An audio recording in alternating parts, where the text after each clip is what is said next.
64편입니다. 시편 64편.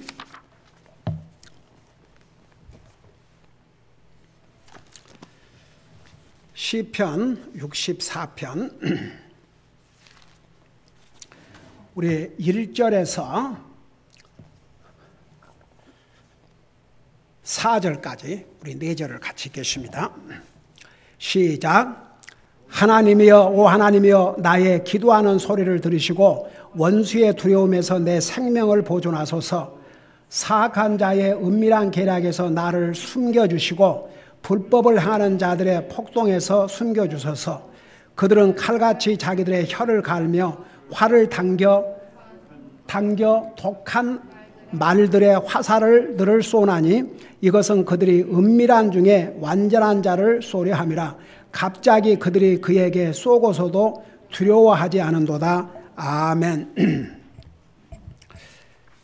시편 64편은 그 다윗은 여전히 적들에게 쫓기고 있습니다. 그래서 시편 64편은 다윗의 적들, 곧 원수들에 대한 두려움과 그들의 은밀한 계략 그리고 폭력으로부터 지켜달라는 기도를 기록하고 있고 1절에서부터 2절까지는, 그리고 이제 3절에서 6절까지는 다윗의 적들의 그 악한 계략이 어떤 것이었는지를 구체적으로 설명하고 있고, 그러나 이제 7절에서 10절까지는 결국은 다윗의 원수들이 망하고 우리 하나님께서 다윗에게 승리를 줄 것이기 때문에 하나님 앞에 영광 돌려드리고 기뻐해야 될 내용을 담고 있습니다. 이제 64절 1절에서부터 2절에 보면 하나님의 보호를 호소하는 기도의 내용이 나와 있는데, 자, 그걸 생각하면서 64편 1절을 보세요. 오 하나님이여, 나의 기도하는 소리를 들으시고 원수의 두려움에서 내 생명을 보존하소서. 그 다윗이 하나님을 향해서 호칭하는 내용들이 아주 다양합니다. 나의 하나님, 나의 주님, 오 주여, 오 하나님. 여기에는 오 하나님이여, 이제 감탄사 올시다. 오 하나님이여. 여러분, 우리가 하나님 그러면 전능하신 하나님, 그러니까 능치 못할 것이 없으신 분, 그 다음에 모르신 것이 없으신 분, 계시지 않는 곳이, 동시에 계시지 않는 곳이 없으신 분이 바로 하나님이 올시다.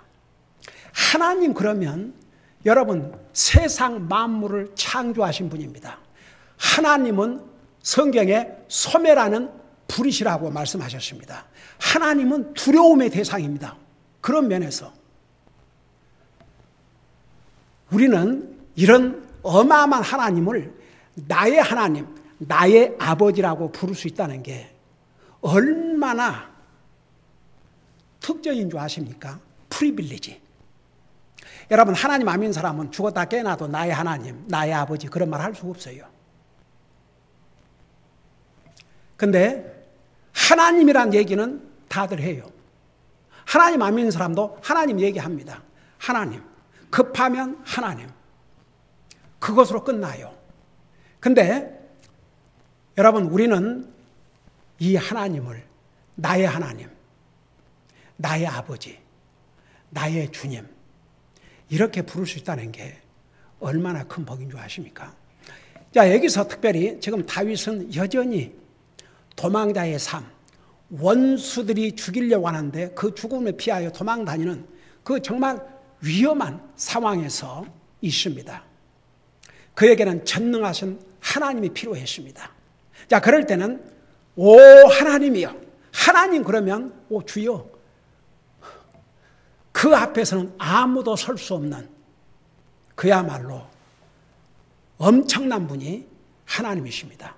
그래서 이제 그 분위기에 따라, 그 때에 따라서, 그 상황에 따라서 하나님을 이렇게 다른 호칭으로 불렀습니다. 이 경우는 오 하나님이여. 여러분 그거 아세요? 우리 예수님께서 이 땅에 와서 계시는 동안 우리 하나님을 하나님으로 부르실 때는 단 한 번밖에 없었어요. 그 외에는 뭐라고 부르셨어요? 하나님을 아버지라고 부르셨어요.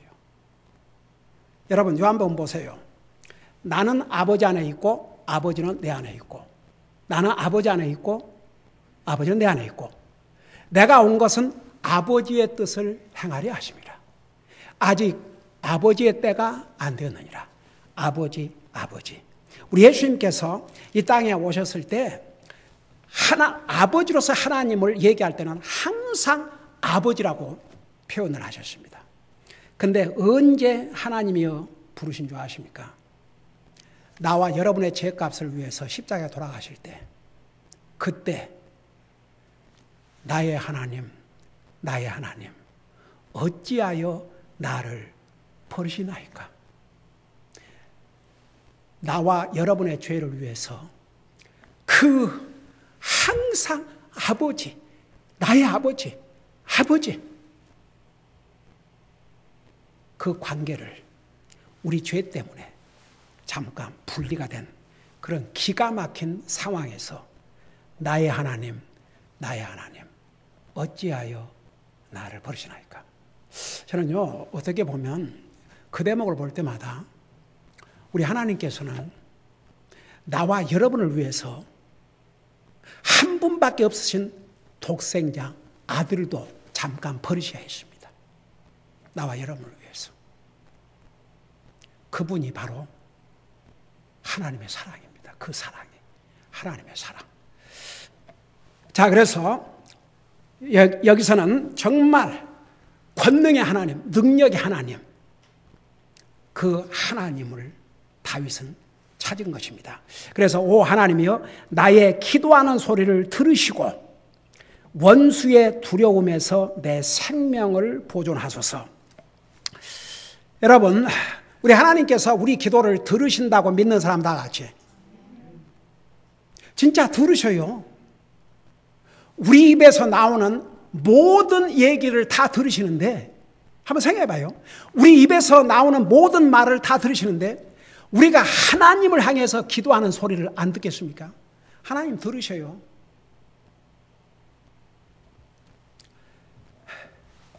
제가 그 병원에 입원했을 때 어떨 때는 걸을 때 이제 아직 건강이 완전히 회복되지 못해가지고 막 답답하고 그럴 때 저는 그 걸을 때도 기도를 많이 하는데 어떨 때는 이걸 생각하면서 기도하려니까 숨이 차갖고 그럴 때는 그냥 그 얘기만 계속하고 걸을 때도 있었어요. 이제 병원에 있을 때 말한 것도 없고 그냥 주님 아버지 사랑합니다. 나의 아버지 감사합니다. 나의 아버지 사랑합니다. 사랑합니다. 사랑합니다. 사랑합니다. 감사합니다. 감사합니다. 감사합니다. 근데요, 구체적으로 기도를 다 못했어도 우리 하나님께서 제 마음을 다 아시기 때문에 무엇을 기도하려고 했던까지도 다 아시는 것 같았어요. 여러분, 우리가 기도할 때 항상 그 생각을 하고 기도하세요. 하나님은 내 기도를 들으신다는 거. 우리가 보세요. 당장 응답이 안 온다고 해서 하나님 우리 기도를 안 들으신다든지 우리 기도를 무시하신다든지 외면하신 게 아닙니다. 하나 물어보십시다. 다윗이 거의 시편 우리 계속 배워오면서 다윗이 그 공경에서 하나님 찾았어요? 안 찾았어요? 항상 하나님 찾고 항상 하나님의 도움을 구했잖아요. 그런다고 해서 그 원수가 바로 죽었어요? 안 죽었어요? 그리고 바로 이 원수로부터 해방이 되고 바로 왕이 됐어요? 안 됐어요? 안 됐어요. 8년이란 세월을 도망 다니고 있었습니다. 근데 하나님께서 바로 안 도와주셨어요. 우리 생각에는 하나님께서 그 기도를 들으시고 바로 그 원수를 멸하시고 왕이 되었으면 좋겠다는 생각을 할 수 있지요. 그런데 하나님 편에서는 그런 훈련이 필요할 수 있었거든요. 그러니까 하나님의 깊은 뜻을 사람은 다 헤아릴 수가 없어요. 그래서 다윗이 어느 한 군데서도 아무리 이렇게 부르짖고 하나님 앞에 도움을 구해도 하나님께서 여전히 원수 사울은 자기를 뒤쫓고 자기는 도망치는 삶을 살아야 되니까 내가 기도해야 할 필요가 뭐가 있는가? 한 번도 중단한 적이 없어요. 하나님께서 다윗이 원하는 기도의 응답을 바로 안 하셨어요. 근데도 기도했어요. 계속 기도했어요. 계속 기도했습니다. 결과를 보자고요. 하나님께서 다윗의 기도 응답하셨습니까? 안 하셨습니까? 하셨어요. 원수를 멸하시고 이스라엘의 왕으로 이스라엘을 40년 동안 통치를 했습니다. 아이고, 요즘 대통령 임기 미국에서 민주주의 나라의 대표라고 하는 미국에서 4년, 딱 임기가 4년이고 한 번 더 8년, 그 다음에는 할 수 없어요. 사람이 권력을 가지면요, 계속 가지려고 하거든요. 한국의 역사를 보십시다. 결국 이승만 대통령도 초대 대통령 참 영광스럽게 그 자리에 올랐지만 계속 그 권력 욕심을 부리다가 결국은 쫓겨났지 않습니까? 박정희 대통령 어떻게 됐습니까? 결국 총 맞아 죽을 때까지 헌법까지 바꿔가면서 대통령을 하려고 했지 않습니까? 그러니까 보세요. 사람이 권세를 잡으면요, 그 권세를 놓지 않으려고 그래요. 그래서 부패하고 타락하게 돼 있어요. 근데 어쨌든 간에 다윗의 기도를 하나님께서 안 들으신 게 아니에요. 다 들으셨어요. 그러나 바로 응답하지 않았습니다. 하나님은 더 잘 아시거든요. 근데 더 중요한 것은 이 다윗은 기도를 끊이지 않았다는 얘기입니다. 그러니까 하나님께서 내 기도를 들으신가 안 들으신가, 기도해봐도 소용없네요. 기도는 하겠습니다만은 이런 표현을 절대 사용하지 마세요. 여러분 기도하세요. 기도하십니까? 그 기도할 때마다 하나님 들으신 걸 믿습니까? 믿으셔야 됩니다. 믿으세요. 하나님은 우리의 기도를 들으셔요. 여러분, 다윗의 입을 통해서 이 말씀을 기록하셨는데 하나님께서 우리 기도를 듣지를 않아서 내 기도하는 소리를 들으시고 그런 줄 아세요? 다윗이 이 기도를 하셨는데 하나님께서 다윗이 원하는 때에 응답하지 않았다 할지라도 결과는 하나님이 그 기도를 들으시고 그 기도대로 다 응답해 주셨거든요. 그러면서 이게 뭐라 하십니까? 원수의 두려움에서 내 생명을 보존하소서. 자, 여기 아주 중요한 것을 배워야 될 교훈이 여기 있습니다. 원수에 대해서, 원수로부터 내 생명을 보존하소서 그걸 안 하고 원수의 무엇으로부터 보존해 달라고 그랬어요? 원수의 두려움에서 내 생명을 보존하소서. 여러분 보세요. 이 원수에 대한 두려움을 가지고 있으면 이미 진 것입니다. 그러니까 다윗은 이 원수에 대한 두려움으로부터 나를 보호해 주셔서 그랬어요. 여러분, 전쟁에서 군인이 상대방 적을 두려워하면 이미 적은 이겼습니다. 무슨 말인지 이해가 되세요? 전쟁에서 군인이 적을 두려워하면 그 적 승리했어요, 안 했어요? 적이 승리했어요. 두려워하는 사람이 실패하게 되어 있습니다. 여러분, 다윗이 두려워했던 것은 바로 그것이에요. 그 두려움에 대한 두려움으로부터 내 생명을 건져달라고 그랬습니다. 여러분, 성경은 우리 육신은 죽이지만 우리의 혼까지 지옥에 보낼, 멸망시킬 하나님을 두려워하라고 그랬습니다. 근데 거꾸로 사는 거 아세요? 하나님은 두려워하지 않고 세상을 두려워하고 하나님을 두려워하지 않고 병들까 두려워하고 하나님은 두려워하지 않고 암 걸릴까 두려워하고 하나님은 두려워하지 않고 이 전염병 걸릴까 두려워하고.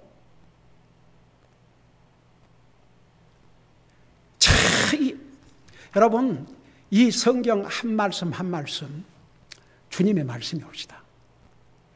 다윗이 원수로부터 내 생명을 보호하소서 그러지 않고 원수에 대한 두려움으로부터 나를 내 생명을 보존하소서. 여러분 혹시 우리가 성경에 하나님을 두려워하는 것은 얼마나 우리에게 유익이 된다는 것 수없이 말씀하고 있는 거 여러분 잘 알지요. 심지어는 하나님을 두려워하는 것이 지혜의 시작이라고 그랬습니다. 하나님을 두려워하는 자는 모든 좋은 것에 부족함이 없으라고 그랬습니다. 여러분 하나님에 대한 두려움이 있어야 하나님 무서워서 벌벌 떨라는 게 아니고 정말 하나님을 항상 의지하고 하나님에 대한 지극히 존경심 그 두려움이 있어야 하나님도 제대로 믿고 하나님 말씀도 순종하고 살아요. 하나님에 대한 두려움이 전혀 없다. 그러면 자기 멋대로 살 수밖에 없습니다. 그래서 성경은 하나님을 두려워하라. 여러분 보세요. 왜 하나님을 두려워하는 것이 지혜의 시작인 줄 아세요? 하나님 두려워하는 사람 함부로 안 살아요. 그게 얼마나 지혜로운 삶인 줄 아십니까? 하나님 두려워하는 사람이 어떻게 자기 마음대로 자기 생각대로 삽니까? 하나님이 두려운 마음이 있는데. 그러니까 지혜롭게 살 수밖에 없지요. 삶을 함부로 보낼 수가 없지요. 그러니까 보세요. 이 사람들이 헛된 두려움을 두려워하고 산다 이겁니다. 그걸 심리학적인 용어로 포비아라고 그래요. 포비아. 그 두려움, 공포증. 여러분 미국이 경제 공황을 겪을 시기에 대통령이 누구였냐 그러면 루스벨트 대통령이었는데 이 양반이 1933년 3월 4일 라디오 연설을 통해서 이런 얘기를 했어요. 들어보세요. 그 연설 한 스테이트먼트가 뭐냐 그러면 The only thing we have to fear is fear itself. 그러니까 그 당시에 미 국민들이 두려워했습니다. 경제 공황. 여러분 한국에 그 달러 이게 부족해가지고 그 엄청난 어려움을 겪었지 않습니까? IMF 사건이라고 그러나 어쨌든 간에 보세요. 미국 국민들이 그 미국 정말 개척해가지고 미국이 나라를 이루고 나서 그야말로 처음이라고 할 수 있는 그런 대경제 공황을 겪게 되십니다. 대통령 리더는 그걸 봤어요. 근데 그 경제적인 어려움보다도 그걸 두려워하고 있는 백성들이 더 문제였어요. 그래서 연설을 통해서 The only thing we have to fear. 우리가 정말 두려워할 것이 있다면 우리가 두려워하고 있는 이 두려움 자체다. 여러분 보세요. 두려워해야 될 하나님은 두려워하지 아니하고 다른 것을 두려워하고 살면 그 사람은 패배의 삶을 살 수밖에 없습니다. 영적인 삶에서 패배의 삶을 살고 결국은 그 두려움의 종살이를 할 수가 있습니다. 여러분 사실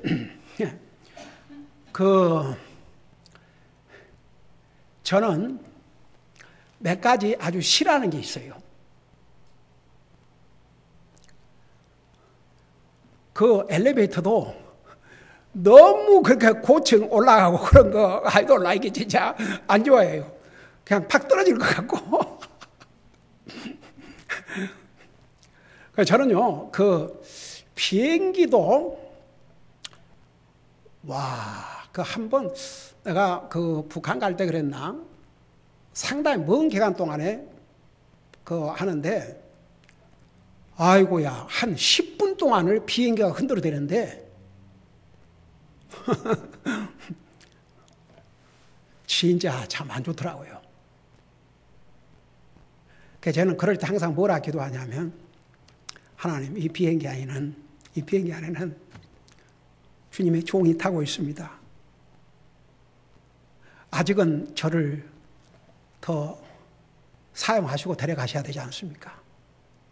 그러니까 주님 제가 더 주님 일을 하기 위해서 저와 이 승무원과 여기 타 있는 영혼들에게 자비를 베풀어 주셔서 목적지까지 안전히 인도해 주시옵소서. 저는 항상 그 비행기를 탈 때마다 항상 저와 또 제 가족하면 제 가족, 그리고 그 비행기 안에 타고 있는 승무원들과 영혼들을 위해서 기도하고, 이 비행기 안에 아직도 주님이 모르는 영혼들이 있다면 꼭 저들도 복음을 들을 수 있는 기회를 주셔서 주님 영접하고 구원받게 해주시옵소서. 그런 기도를 항상 해요. 저는 그 비행기 타는 거 별로 그렇게 좋아하지 않습니다. 근데 그게 막 두려워가지고 나 저 엘리베이터 안 타야지, 뭐 비행기 안 타야지, 그러지 않거든요. 그러니까 뭐 솔직히 말해서 그건 뭐 대단한 게 아니에요. 뭐 잠깐 그 흔들어대면, 아니거나 한 10분 동안 흔들어대니까 와, 그거 참 되게 기분 안 좋더라고요. 그런데 여러분, 사람마다 그 두려움이라는 게 있어요. 근데 그런 두려움 말고, 여러분 보세요. 우리가 병도 그래요. 내가 무슨 병이 들면 어떨까? 무슨 병이 들면 어떨까? 그런 거 두려워하고 살다 보면요, 도리어 그 두려움 때문에 그 병에 걸릴 수 있어요. 그러니까 우리가 정말 두려워하고 살아야 될 상은 우리 하나님. 그러니까 하나님 무서워서 벌벌 떨라는 게 아니라, 여러분 하나님을 지극히 공경하면요, 그 하나님을 두려워할 수밖에 없어요. 하나님이 어떤 분이십니까? 네. 그러니까 보세요. 우리에게 무슨 두려움이 있는지, 나는 뭘 가장 두려워하고 사는지, 그런 걸 한번 생각해 보시기 바랍니다. 그래서 하나님 외에는 우리 그리스도에게는 두려워할 것이 없습니다. 이제 다윗은 이 경우에 정말 자기가 두려웠던 것은 적보다도 적에 대한 그 두려움, 그것 때문에 자기가 패배할까 봐서, 그래서 적에 대한 두려움에서부터 내 생명을 보존해 달라고 그러십니다. 여러분, 프랑스의 유명한 수필가, 그 이름도 하도 그냥 이름이 복잡하고, 몬타이그네, 이 사람은 그가 쓴 글에서 뭐라고 이 두려움에 대해서 얘기했냐 그러면, The thing of which I have most fear is a fear. 내가 가장 두려워한 것 중에 두려워한 것은 바로 두려움이다. 이게 뭘 의미하고 있는 거 아니에요? 그러니까 시대를 막론하고, 뭐 이 사람들은 우리처럼 팬데믹 그런 기간에 살지 않았지만 뭔가를 두려워하고 살아야 될 그런 두려움의 대상이 있었던 것 같아요. 이게 국가적으로든지 개인적으로든지.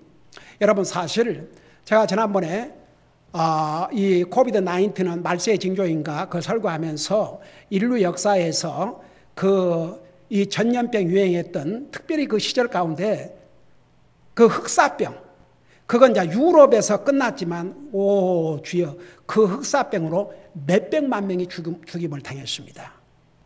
그러니까 보세요. 그런 팬데믹 기간이 아니라 할지라도 많은 사람들이 그 시대에 따라서 두려움을 가지고 살았던 것을, 이런 정치 지도자나 이런 글을 쓰는 사람들을 입을 통해서 이렇게 표현하고 있지 않습니까? 그러니까 보세요. 다윗에 대한 큰 두려움은 원수가 아니고 원수에 대한 그 두려움을 가지면 자기가 도리어 그 두려움 때문에 하나님부터 멀어지고 잘못될까 봐서 원수의 두려움에서 내 생명을 보존해 달라, 이렇게 하나님 앞에 기도한 거죠. 여러분, 사실 우리가 하나님을 두려워하고 살면 아무것도 두려워할 필요가 없습니다. 낮에도 얘기했지만 우리가 정말 하나님만을 바라보고 하나님에게 포커스를 맞추고 믿음으로 살면요, 항상 기쁨의 삶을 살 수가 있습니다. 여러분, 그리스도인의 마음속에 기쁨이 없다, 이것은 절대 좋은 징조가 아닙니다. 우리 속에는 진짜 주님 때문에, 하나님 때문에 기뻐하는 기쁨이 항상 있어야 됩니다. 여러분, 잠깐 이사야서 12장을 보세요. 이사야서 12장. 이사야 12장을 보시 바랍니다. 이사야 12장 2절을 보시 바랍니다. 이사야 12장 2절. 자, 거기에 뭐라 했습니까? 보라, 하나님은 나의 구원이시로다. 내가 신뢰하고 두려워하지 아니하리니 주 여호와는 나의 능력이시오 나의 노래시며 그분께서 또한 나의 구원이 되셨도다. 자, 보세요. 우리가 하나님을 믿고 사는 우리는 아무것도 두려워할 필요가 없는 이유가, 하나님은 우리를 어떤 어려움 속에서도, 어떤 두려움 속에서도, 어떤 상황에서도 우리를 건져주실 수 있고, 우리를 보호해 주실 수 있고, 우리를 구원해 주실 수 있는 분이 우리 하나님이기 때문에 두려워할 필요가 없다 이 말입니다. 여러분 보세요. 다윗 같은 위대한 믿음의 사람도 잠깐 적에 대한 두려움이 있었겠죠. 그러니까 적에 대한 두려움으로부터 나를 건져달라고 이렇게 호소를 했지 않습니까? 똑같은 이사야 41장을 펴보세요. 이사야 41장 우리 같이 한번 읽어보겠습니다. 이사야 41장 10절을 보세요.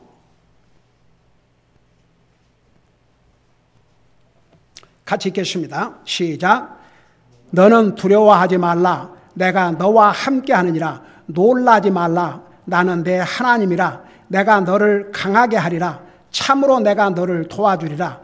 참으로 내가 의로운 손으로 너를 떠받쳐 주리라. 자, 보세요. 이 말씀을 하신 분은 누구냐 그러면 우리 하나님이세요.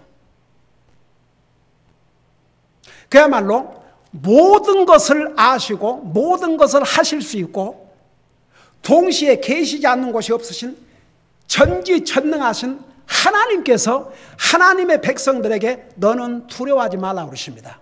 근데 왜 두려워하지 말라 하셨냐 그러면 그 이유도 자세하게 설명하고 있습니다.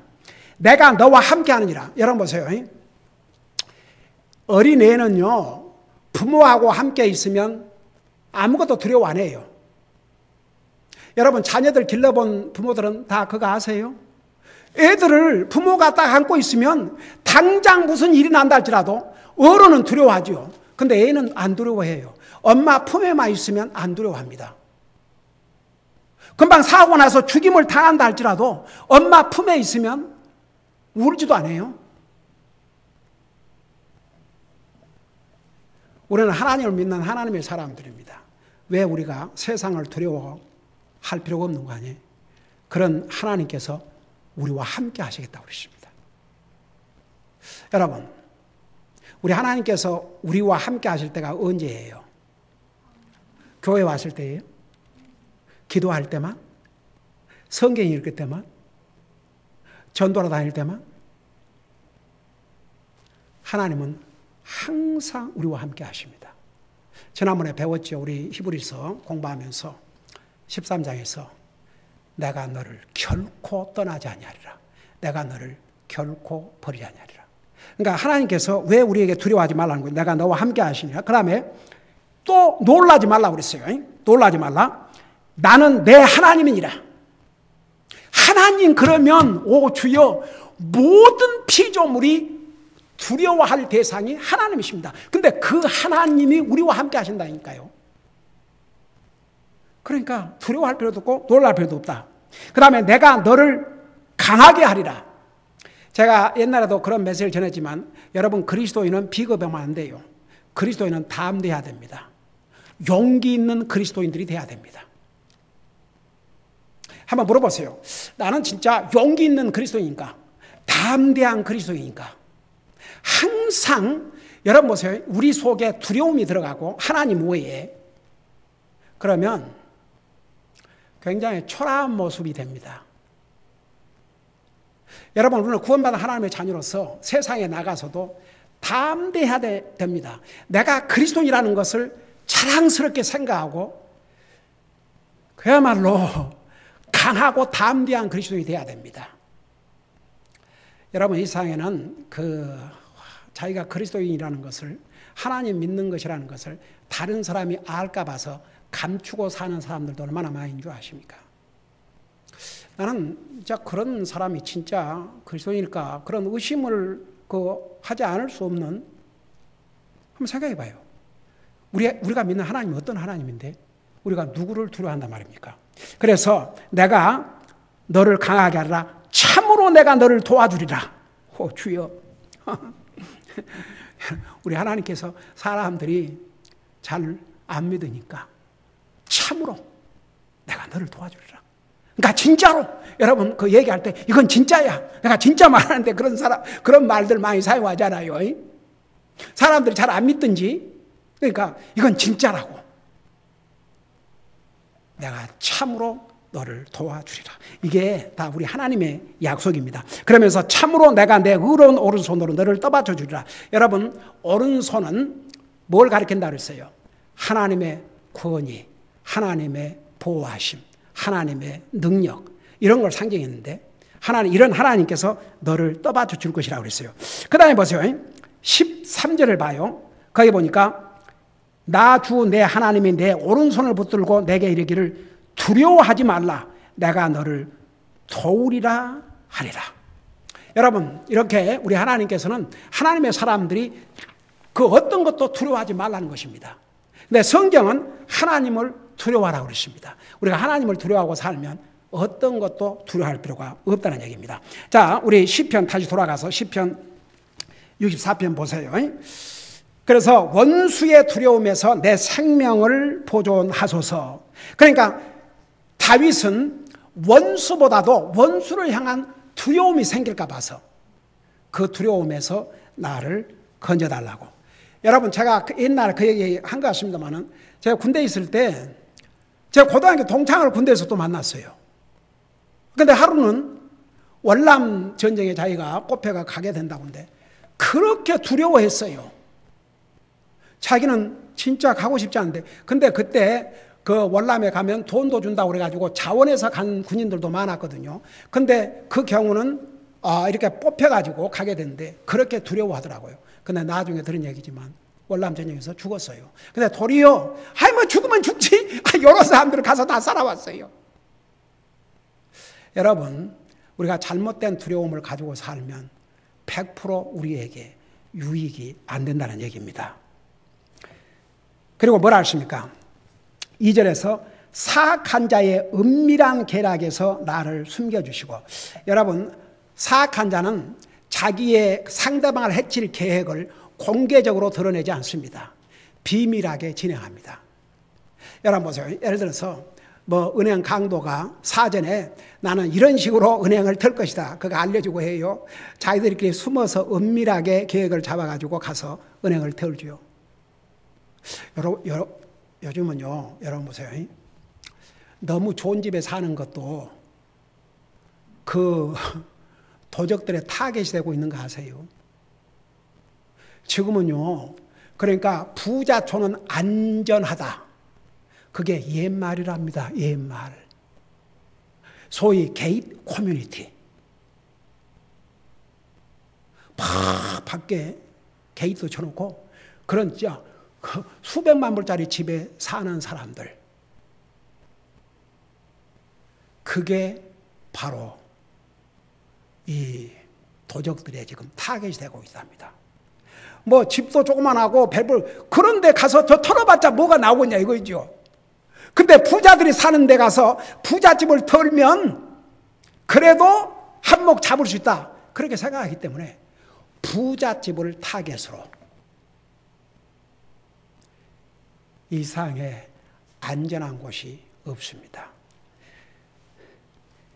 그래서 여러분 다윗을 죽이려고 하는 자들이 얼마나 은밀하게 계획을 세워가지고 죽이려고 그랬습니까? 그래서 은밀한 계획에서 나를 숨겨주시고 불법을 행하는 자들의 폭동에서 숨겨주소서. 자, 우리 2절 다음 주일에 계속하겠습니다만은 한 가지 여러분 하나님께서 이 다윗의 기도를 들으셨어요.